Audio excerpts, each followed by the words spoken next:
Buildings are the wealth of nations, our largest capital asset. They are the ornament of cultures, and they are where we spend most of our lives. Some of our more arrogant and careless buildings are at war with time and change, and they always lose. Some buildings, though, seem to flow with time. They flow with us.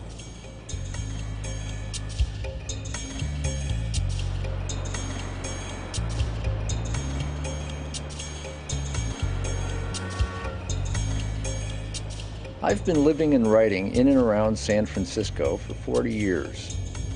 I've seen the city change and grow. Architectural styles came and went. Planning theories came and went. Real estate boomed and busted. Old buildings were refreshed, new buildings modified. Some got steadily better, some steadily worse. I began to wonder about that. What makes some buildings keep getting better and others not?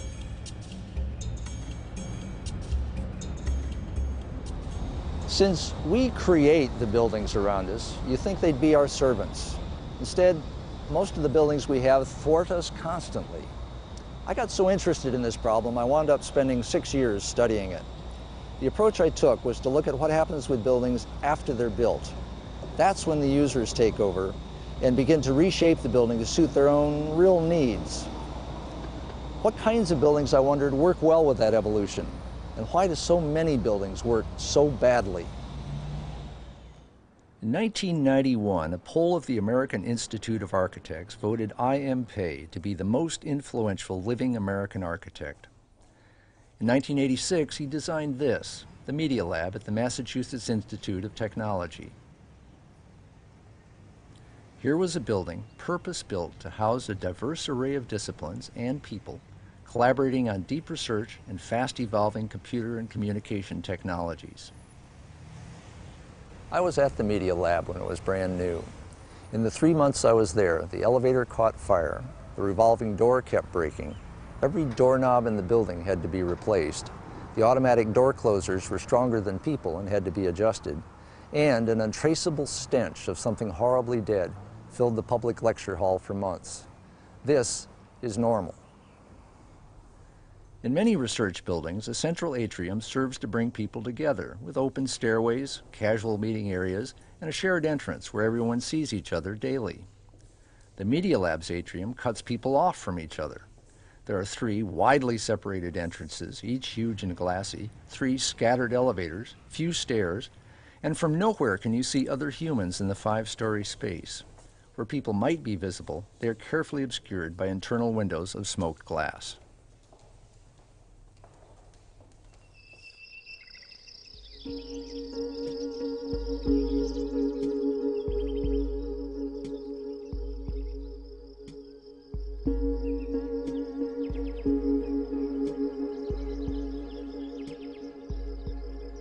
Frank Lloyd Wright is considered to be the greatest American architect of all time.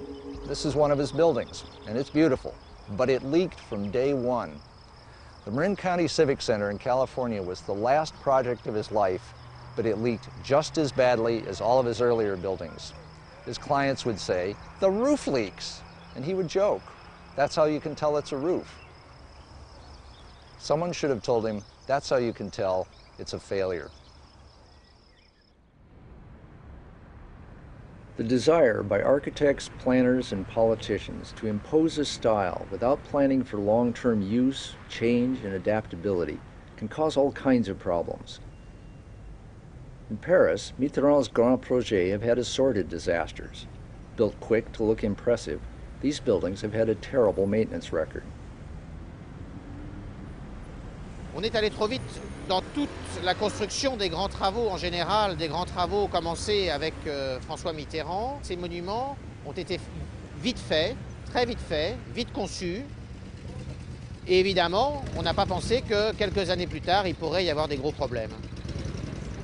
Il y a des filets sur la Bastille parce qu'on s'est rendu compte il y a quelque temps que des plaques qui constituaient et qui recouvraient la façade de l'Opéra était chancelante. Et il y a même eu une plaque qui était prête de tomber il y a quelques mois. Donc des mesures ont été prises à l'été dernier, c'est-à-dire au mois d'août 1996, pour poser des filets afin que le public éventuellement ne reçoive pas une plaque sur la tête.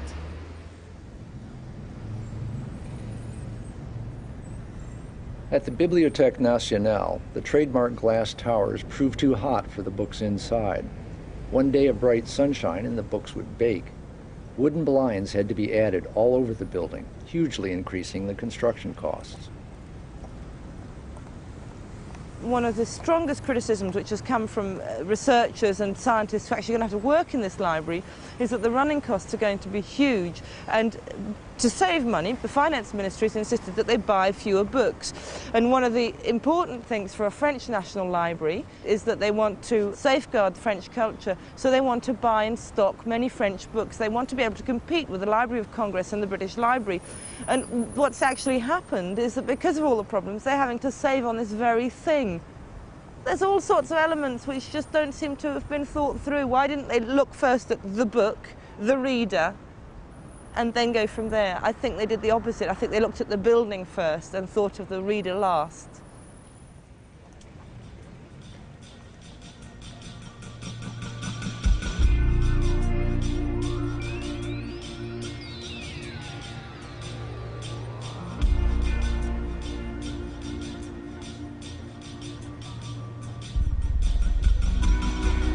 The building material of the late 20th century is glass.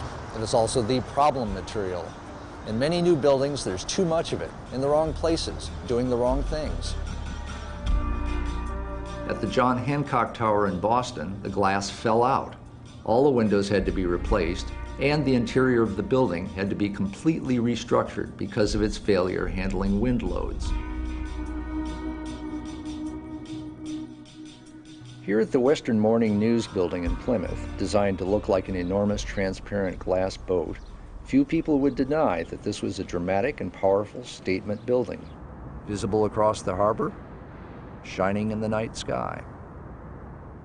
But something is wrong when a glass panel in the vast atrium smashes for no apparent reason in the first year of use, and blinds have to be put across the windows because the building has trouble handling solar heat gain and loss.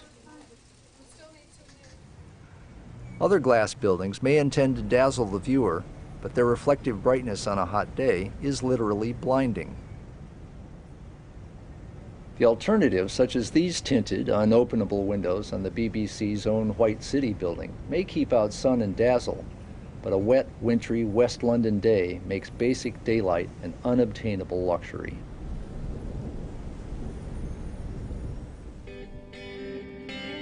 When a building doesn't work, the owners have three choices: put up with it, try to change it, or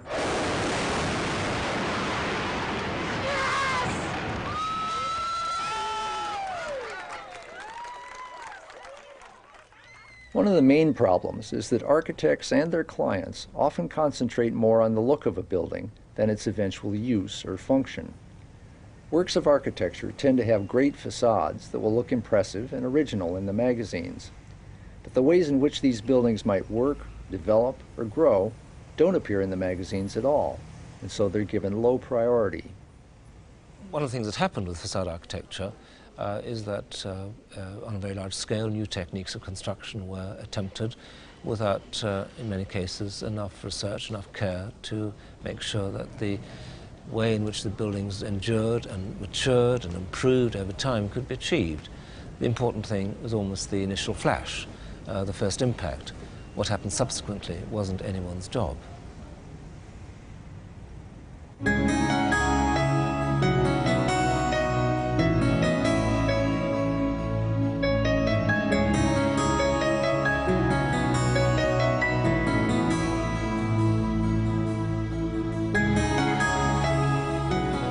The Dancing Building, locally known as the Fred and Ginger Building in Prague, is a dramatic new addition to a re-emerging city.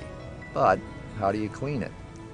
The fire department's cherry picker, originally used for the job, can only reach halfway up the building. Now they use mountaineers.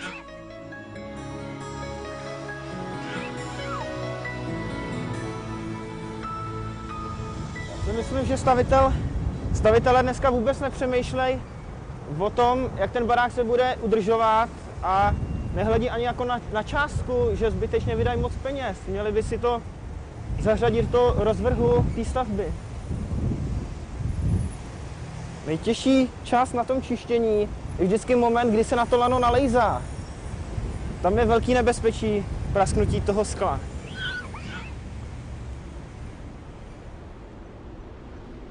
Corporations and others like to select these high-profile personality architects, and then, of course, you want them to make, quote-unquote, a statement. And very often, their statement has very little to do with the actual use of the building. As a matter of fact, some architects pride themselves in the fact that their buildings are dysfunctional from the start. We had this one. There's a number of American architects who advertise that don't expect their buildings to work because they're pieces of art.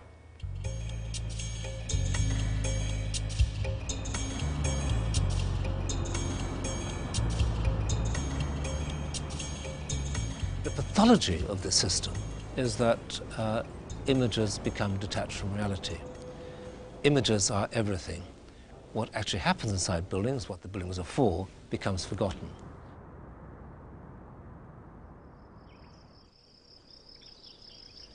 The renowned French architect Le Corbusier once argued that people should adapt their lives to suit his modernist buildings. At Pessac in France, they did the opposite. As soon as they moved in, the residents started to change the buildings to suit the way they lived. They built pitched roofs and shuttered windows, walled open spaces, and added corridors and extensions. J'habite ici depuis 57 ans. Nous avons fait un ça fait un petit salon de jardin. Et puis alors après, nous avons fait le garage. Et puis dedans, nous avons mis du matériel. Et puis alors là, sur le côté, mais on ne peut pas le voir. On peut pas le voir là. Nous avons fait un atelier.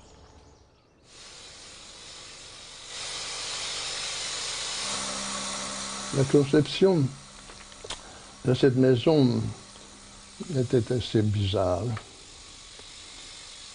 La maison était habitable parce qu'elle était retapée, mais elle n'était pas adaptée à 5 enfants. Il a fallu transformer les cloisons, faire une petite pièce passée, transformer cette buanderie qui n'était pas une cuisine, on l'a transformée en cuisine, car à l'époque, la conception de la cuisine était au premier étage. Le petit salon que vous voyez là, c'était un garage. Ironically, in the last 20 years, new owners moving to Pessac have wanted to restore Corbusier's original vision and have been given grants to eradicate the changes and additions made by the earlier residents.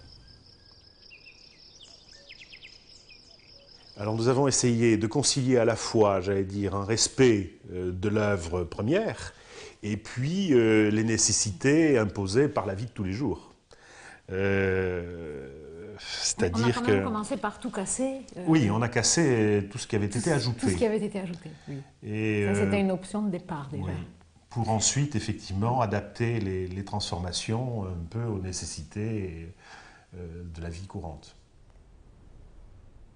C'était impératif. Je crois qu'il est venu un moment où nous n'arrivions plus. Nous débordions les murs de la maison. Mais de toute façon, j'allais dire, habiter une maison comme ça, c'est aussi un style de vie particulier. C'est-à-dire qu'il faut savoir se débarrasser d'un tas de choses inutiles.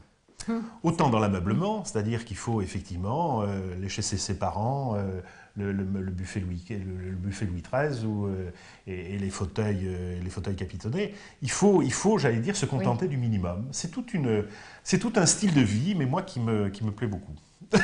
C'est-à-dire que c'est une espèce de purification, j'allais dire un peu, en quelque sorte, vivre dans une maison Corbu.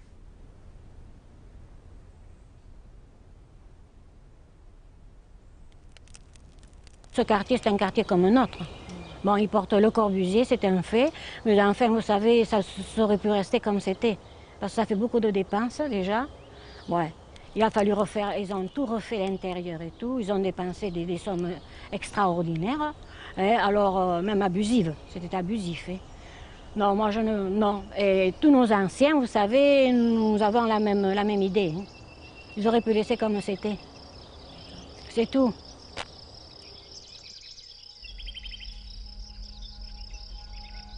Work environments are continually changing. Most of us spend most of our time in offices, and most offices don't work very well. They're too cramped, and they don't adapt easily to new uses and new technology. So people customize their spaces any way they can, and they complain, but it's as if no one is listening. Chartered surveyor John Vail conducted a survey of people in offices. His subsequent report, The Occupier's View, had some alarming conclusions. 70% were unhappy with the provision for security. Almost 70% were concerned about their air conditioning. It didn't work or it was inflexible. Window cleaning, 70% felt that the facilities were inadequate. A similar percentage thought that signage on their estate or on their building was poor. Only 1 in 10 buildings had been revisited by the architect after they'd been in occupation. Now, it begs the question, how can we know how people react to detailed design features if we don't go and revisit the scene of the crime?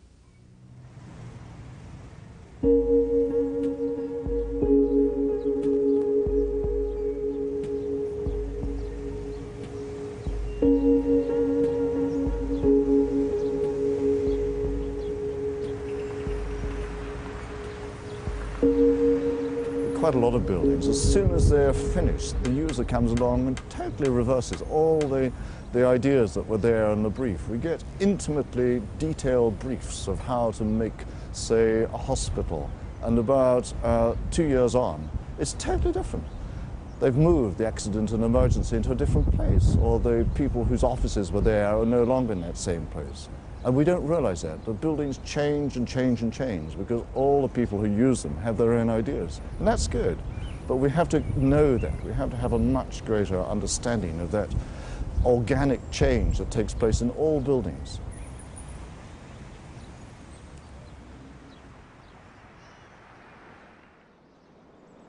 The central problem is that architects don't want change in their buildings, and so they make it as difficult as possible. But change is inevitable because some things won't work and have to be fixed, and usages will change and you have to remodel.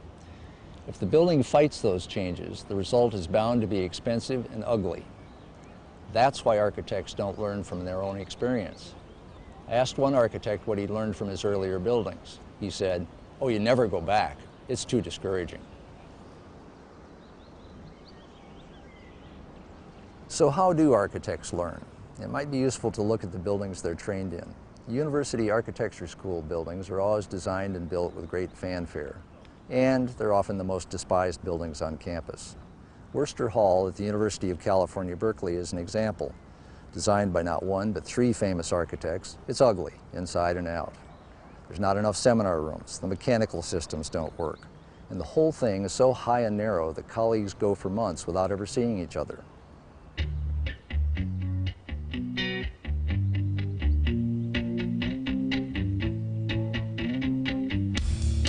I'm so happy, 'cause today found my friends are in my head.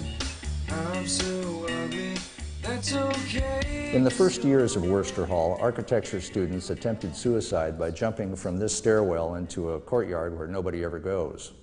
They couldn't be rescued because the ground floor doors were locked and nobody could find the keys. It's a bad idea to give students vertical opportunities.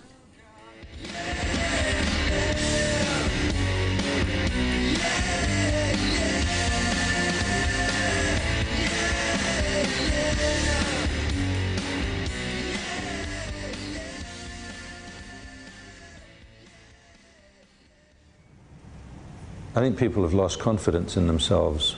To a large extent, that's been done by members of my profession, because it's somehow the building has become the province of the architect. It's sort of his plaything. if you like.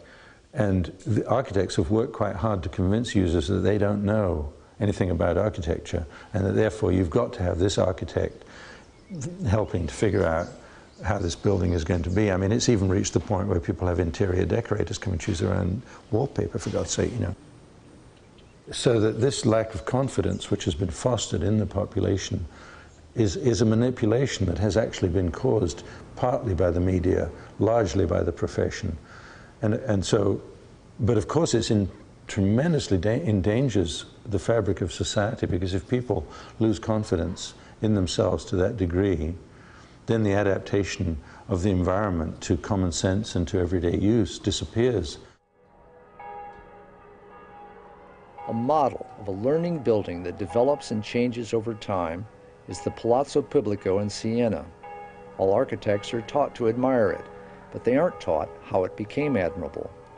This building grew into its glory, gradually, over 500 years.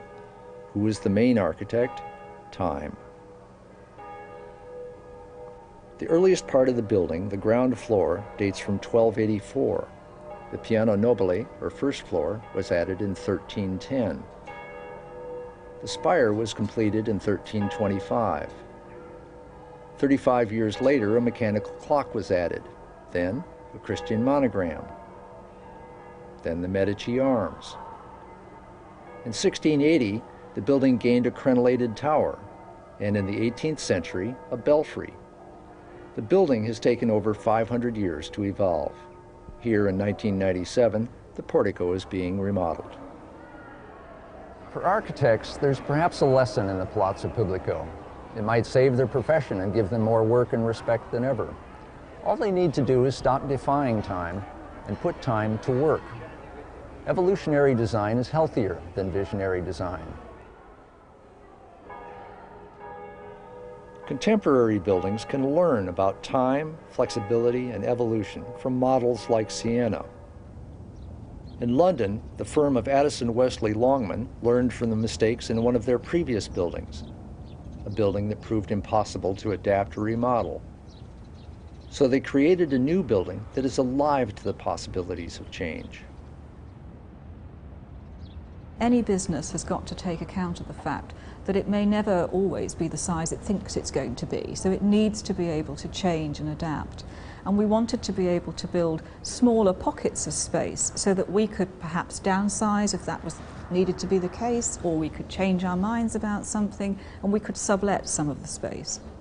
We wanted to be able to have some individual offices and create pockets of space between those individual offices so that although people were in an open space, they didn't feel as if they were in some kind of vast football stadium, but did feel as if they had their own territory and their own individual cluster of spaces. And indeed, we're quite relaxed about the fact that people are able to decorate their own spaces and personalise them. Why not? We also wanted a building which made it much easier for people to communicate with each other. The old building had been very closed. We wanted a building which was more open, where people would move around it more and see each other and perhaps spark off something that I've heard others call chance encounters. We also, from my facilities management point of view, wanted a building that was going to be easy for us to maintain and preferably quite cheap to run. But I suppose most of all, we wanted a building that would be a pleasure to be in.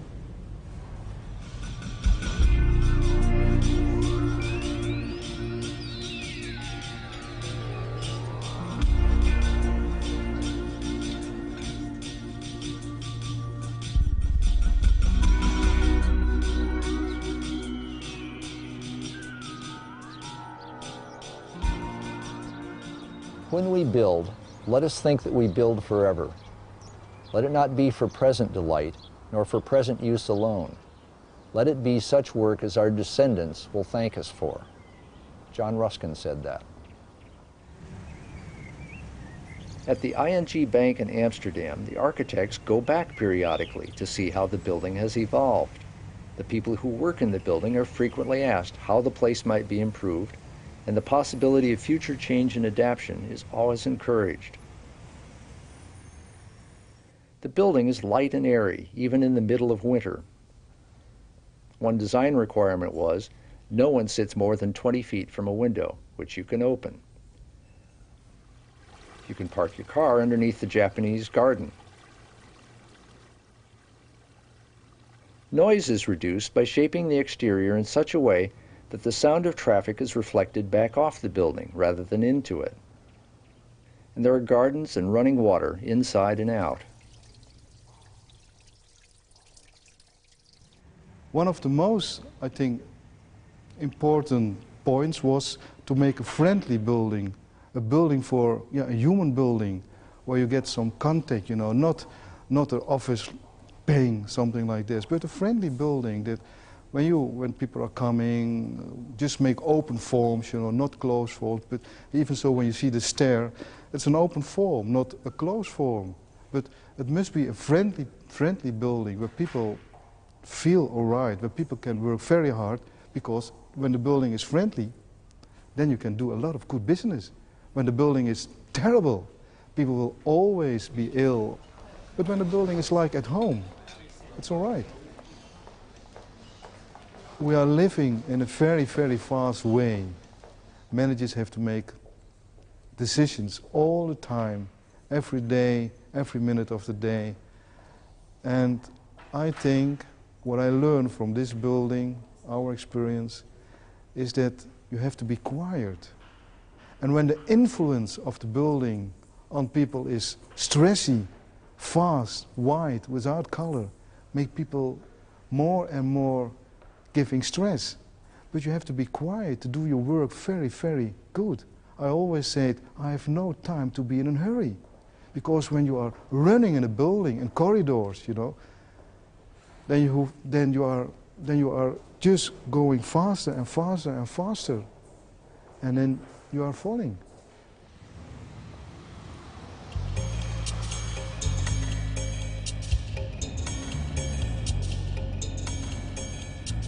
Whether it's a home, a commercial building, or an institutional edifice, buildings keep changing because people either have to or want to keep reworking them to suit the unfolding patterns of their lives. Architects understandably want their buildings to be finished and perfect, but it's impossible. Reality makes a new building necessarily unfinished and imperfect, but perhaps perfectible in time. If that reality were designed for, architects could do civilization a great service. Buildings need to learn, the same way we do. Give them time.